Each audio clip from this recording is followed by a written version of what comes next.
नमस्कार दोस्तों, स्वागत है आपका। आज हम बात करेंगे ध्यान योग के उन अद्भुत फायदों की जिनके बारे में स्वयं भगवान श्री कृष्ण ने भगवद गीता में बताया है। ध्यान वह दिव्य दीप है जो अपने ही अंतर मन को प्रकाशित करता है। भगवद गीता में भगवान श्री कृष्ण ने अर्जुन को सिखाया था कि मन आत्मा का मित्र भी हो सकता है और शत्रु भी। यदि हम मन को नियंत्रित करके इसी ध्यानमय दीप से प्रकाशित करें तो जीवन में सच्ची शांति, आनंद और आत्म साक्षात्कार की प्राप्ति होती है। आज के व्यस्त युग में जब उत्तेजनाएं बहुत हैं, श्री कृष्ण की यह अमृत वाणी हमें बताती है कि ध्यान ही वह पवित्र साधन है जिसके माध्यम से हम अपने अस्थिर मन को एकाग्र कर परमात्मा का अनुभव पा सकते हैं। भगवान श्री कृष्ण कहते हैं, उद्धरेदात्मना आत्मानम। आत्मा स्वयं ही अपना मित्र है, स्वयं ही शत्रु है। अर्थात आपका मन अगर मित्र बन जाए तो आपने सब कुछ पा लिया, वरना वही आपका सबसे बड़ा शत्रु बन जाएगा। अर्जुन ने भय प्रकट करते हुए पूछा कि मन कितना चंचल और विक्षिप्त है, इसे कैसे काबू किया जाए। श्री कृष्ण ने उत्तर दिया कि हाँ, मन नदी की लहरों जैसा चंचल है, पर अभ्यास और वैराग्य, निर्जरा भाव से इसे नियंत्रित किया जा सकता है। वे बताते हैं कि निरंतर मन को वहीं रखने का प्रयास करना है जहां शांत शिव की लहर समाई है। नियतचित्त मन वाला योगी सदा परमात्मा में स्थित होकर निर्वाण परम शांति को प्राप्त हो जाता है। यही श्री कृष्ण का आत्मनियंत्रण और ध्यान का मूल मंत्र है। श्री कृष्ण ने ध्यान को भक्ति से जोड़ा। योगिनामपि सर्वेषां मद्गतेनांतरात्मना। जो श्रद्धावान भक्त मुझ में तल्लीन होकर मेरा भजन करता है वह मेरे मत में सर्वश्रेष्ठ योगी है। अर्थात ध्यान तब सर्वश्रेष्ठ होता है जब वह भगवान की भक्ति से परिपूर्ण हो। अर्जुन को आश्वस्त करते हुए श्री कृष्ण ने कहा कि जो मन लगाने का प्रयास करता रहता है वह अंततः कठिन से कठिन चंचल मन को जीत लेता है। उनके ये शब्द बतलाते हैं कि श्रद्धा और अभ्यास से कोई भी साधक ध्यान योग में सिद्ध हो सकता है। श्री कृष्ण ने ध्यान की साधना के सरल पर प्रभावशाली नियम बताए। शांत एकांत स्थान चुने। एकांतवासीन योगी अपने आप को भोग इच्छाओं से अलग कर लेता है। ध्यान के लिए ऐसा स्थान चुने जहां विरक्ति और शांति हो। सरल संयमित आसन, कुशल पुष्ट मिट्टी पर कुश, मृगछाला आदि बिछाकर न ज्यादा ऊंचा न ज्यादा नीचा स्थान तैयार करें। फिर पीठ, कंधे और गर्दन को एक रेखा में सीधा करके स्थिर होकर बैठें। आंखें बंद रखें या हल्की बंद करें। नासिका की ओर ठहराव से देखते हुए एकाग्र बैठें। मन और इंद्रियों का संयम। श्री कृष्ण कहते हैं कि योगी अपनी इच्छाओं से रहित होकर शरीर को संयमित करके मन को परमात्मा में लगाए। ध्यान करते समय तनावजनक विचारों को दूर भगाएं और इंद्रियों को नियंत्रित रखें। नियंत्रित दिनचर्या। अत्यधिक भोजन या अत्यधिक संयम दोनों ही ध्यान के मार्ग में बाधा हैं। संतुलित मात्रा में भोजन करें, पर्याप्त निद्रा लें और शरीर की नियमित देखभाल करें। श्री कृष्ण ने बताया कि केवल मिताहारी, समय पर सोने जागने वाला साधक ही निरोगी मन से ध्यान योग में सिद्धि पा सकता है। निरंतर अभ्यास और लगन। ध्यान में महारत केवल नियमित अभ्यास से आती है। प्रारंभ में कुछ मिनट से शुरू करें और धीरे धीरे समय बढ़ाएं। श्री कृष्ण कहते हैं कि मन जितना अधिक अभ्यास से वश में होगा, योग उतना ही साध्य हो जाएगा। आध्यात्मिक गुरु या ध्यान मंत्र की सहायता से भी मन को एक जगह स्थिर रखने का प्रयास करें। इन सभी विधियों से ध्यान प्रारंभ किया जा सकता है। खासकर बिगिनर्स के लिए दैनिक 10-15 मिनट का ध्यान उपयुक्त है।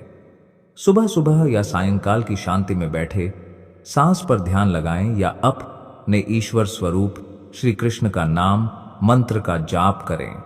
संयम और लगन से अभ्यास करते हुए चित्त धीरे धीरे शांत होता जाएगा। जैसा श्री कृष्ण ने कहा, यथा दीपो निवातस्थो नेगते सोपमा। ध्यान में स्थित योगी का चित्त दिए की लौ के समान अचल हो जाता है। ध्यान योग के अनेक आध्यात्मिक और व्यावहारिक लाभ हैं। मन की स्थिरता और शांति। जो व्यक्ति अपने मन को नियंत्रित कर ध्यान करता है वह निर्वाण परम शांति को अनुभव करता है। उसकी अंतरात्मा सहज ही शांत हो जाती है और बाहरी परिस्थितियां उसे विचलित नहीं कर पाती। परम आनंद की प्राप्ति। श्री कृष्ण कहते हैं कि ध्यान योगी को अतीन्द्रिय अमृत समान सुख मिलता है, ऐसा सुख जिसका कोई प्रतिपक्ष नहीं और जो प्राप्त हो जाने पर सबसे बड़ा लाभ बना रहता है।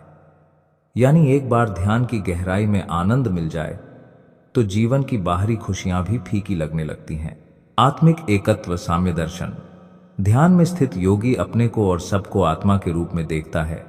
वह एकात्मदर्शी बनकर समस्त प्राणियों में अपना स्वरूप पहचानता है और सभी प्राणियों को अपने में पाता है। इससे व्यक्ति में करुणा और संभाव को देखने के लिए लोगोमंत्री बात करके पैदा होते हैं और अहंकार एवं द्वेष घटता है। स्वयं का स्वामी बनना।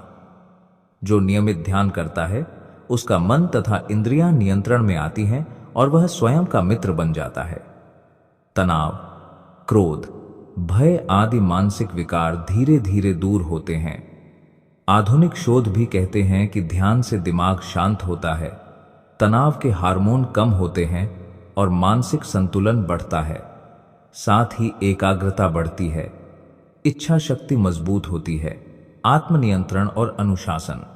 ध्यान से इच्छाओं और वासनाओं पर नियंत्रण आता है, जिससे जीवन में अनुशासन बढ़ता है। शरीर मन दोनों को संयमित रखने की योग्यता विकसित होती है। जैसा श्री कृष्ण ने बताया कि एक संयमी योगी ही ध्यान में सिद्ध पाता है। आध्यात्मिक जागरूकता। श्री कृष्ण कहते हैं कि ध्यान के माध्यम से आत्मा ईश्वर से जुड़ती है और आत्म साक्षात्कार होता है।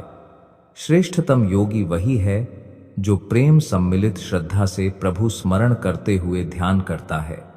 जब व्यक्ति ऐसा पूर्ण और आत्म साक्षात्कार होता है, जब व्यक्ति ऐसा पूर्ण प्रामाणिक ध्यानमय भजन करता है, तो वह परमात्मा की कृपा से सर्वोच्च योग स्थिति को प्राप्त हो जाता है।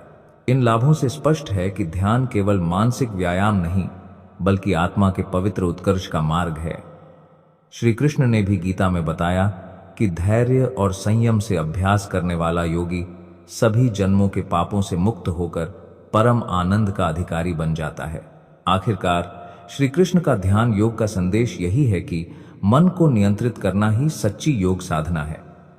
अपने अंतर्मन पर विजय पाकर आत्मा को जागृत करना ही ध्यान का परम उद्देश्य है। इस पवित्र साधना में डूबने पर हमें संसार की क्षणभंगुर खुशियों से परे आत्मिक शांति और परम आनंद की प्राप्ति होती है। ध्यान से मन का अंधकार दूर होता है और आत्मा में दिव्यता का प्रकाश प्रकट होता है। जैसे दीपक निस्तब्ध हवा में अटल रहता है, वैसे ही निरंतर अभ्यास से ध्यान योगी का चित्त स्थित हो जाता है। आइए श्री कृष्ण के इन आत्मिक उपदेशों को अपनाएं और शांत मन से दिनचर्या में ध्यान की शुरुआत करें। प्रभु का ध्यान कर मन चित्त को शुद्ध करके जीवन को दिव्यता से आलोकित करें, क्योंकि जो सब में आत्मा को देखता है वही सर्वत्र परमात्मा का दर्शन करता है। अंतिम में श्री कृष्ण कहते हैं, जो मेरे प्रति समर्पित श्रद्धा से मुझ में लीन होकर भजन करता है वही श्रेष्ठतम योगी है। यही ध्यान योग का सार है। चलते चलते अपने हृदय की गहराइयों में झांकिए और ध्यान की दिव्य लहरों में परम आनंद के स्वरूप को पा जाइए। ध्यान की मधुर लीला में तत्वदित्थो भूत्वा सर्वे पश्यन्ति मामच्युतम, जो ध्यान योग परम में पूर्ण होता है, वह हरेक प्राणी में अरच्य कृष्ण का समान अनुभव करता है। इस भावभूमि में लीन रहने वालों को अध्यात्म का प्रकाश सदैव आलोकित रखे। श्री कृष्ण कहते हैं, मन का यदि तुम स्वामी बन जाओ तो संसार का कोई नकार तुमको विचलित नहीं कर सकेगा। ईश्वर का भजन करें, चित्त को निर्भय बनाकर ध्यान लगाएं, इसी में आपका उद्धार है। ध्यान ही वह पथ है जो हमें स्वयं से मिलाता है, और स्वयं से मिलना अर्थात ईश्वर से मिल जाना है। अगर आपको यह वीडियो उपयोगी और प्रेरणादायक लगा हो तो इसे लाइक करें, अपने दोस्तों के साथ शेयर करें और ऐसे ही आध्यात्मिक संदेशों के लिए सब्सक्राइब करना न भूलें।